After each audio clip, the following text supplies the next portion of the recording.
Right, we're back on the bench with the S-38E, which at the time looked like a good deal because it has such a nice front panel and face, and the dial is big and bold. But now I've since learned it's basically a 5-tube AC/DC radio with four bands, I guess. But anyway, such as it is, we have the new capacitor like that. And I mentioned that before. I found this online. It is a 60-40-40-20, which matches up with what we need. This one's at 160 volts and 50 volts, which is a little better than the original. But before we get started, I realized I couldn't tell you how much better it was unless we measured how it was to start. So we have no antenna connected.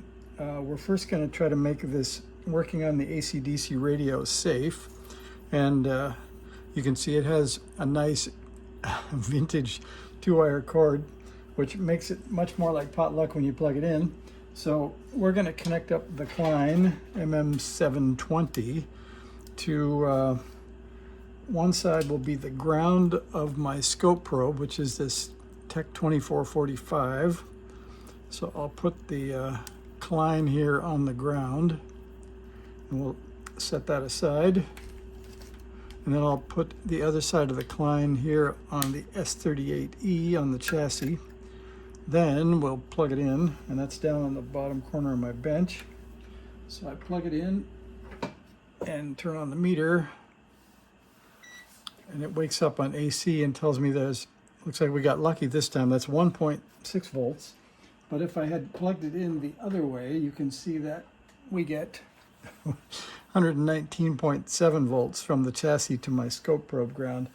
And that would be rather shocking if I tried to connect that up. So I'm going to reverse the cord again until it says 1.6 volts, because then nothing bad will happen to me if I touch it and or if I connect up the ground of the scope, which would be exciting with it sitting at 120.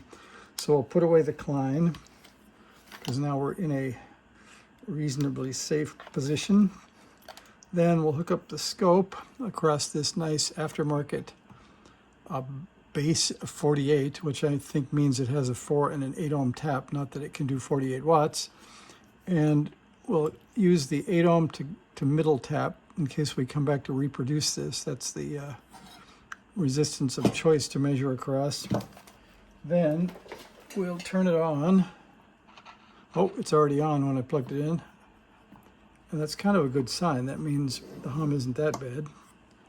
All right, then we'll see. We'll try to get some initial settings. It will be on band A is all the way to the right. We will set the band spread to 0, and I guess it's getting stations without an antenna. And I think we'll have to go down and listen to KGO and see if... So we're not very calibrated. Did you see, like, you can believe it. That's about 850 on the dial, and there at 810. So anyway, let's get it up to where there is no sound coming out. I'll use all the way to the right. And then we'll turn the volume all the way up. And that's actually pretty amazing. There's no hum at all. We've got the scope hooked up. We'll turn that down. Oops, that was the wrong way.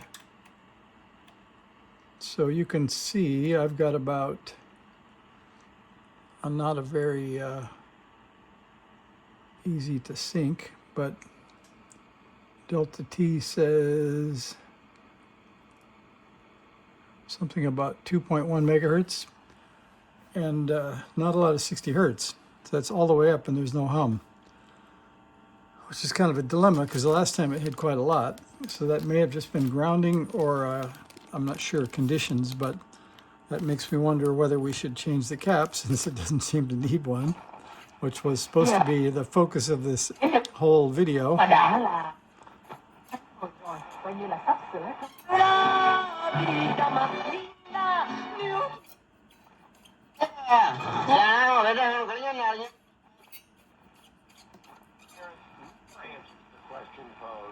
And eventually gets back to it. Sounds like it needs alignment.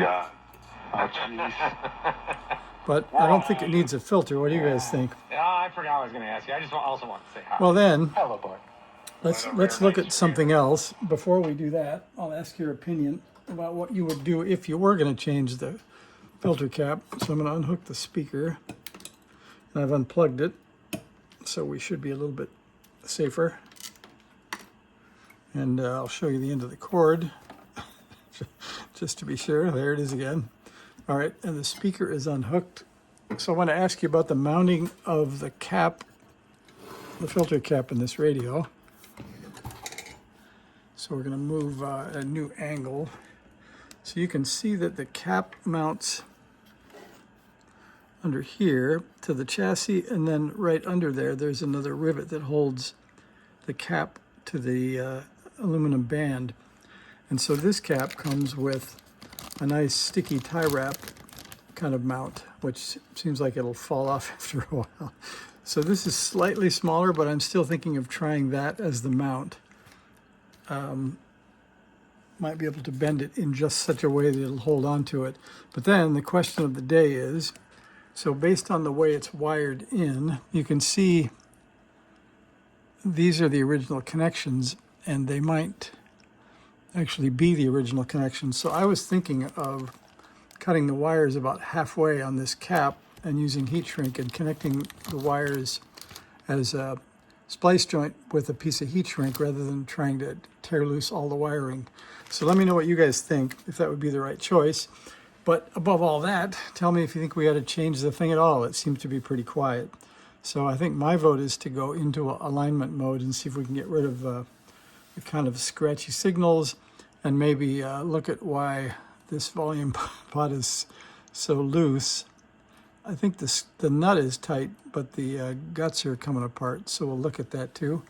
But tell me what you think, and we'll call that round one for this, which is going to be getting right into drilling out that rivet, but I'm glad I measured it first. So let me know what you think, and we'll get back together. See ya.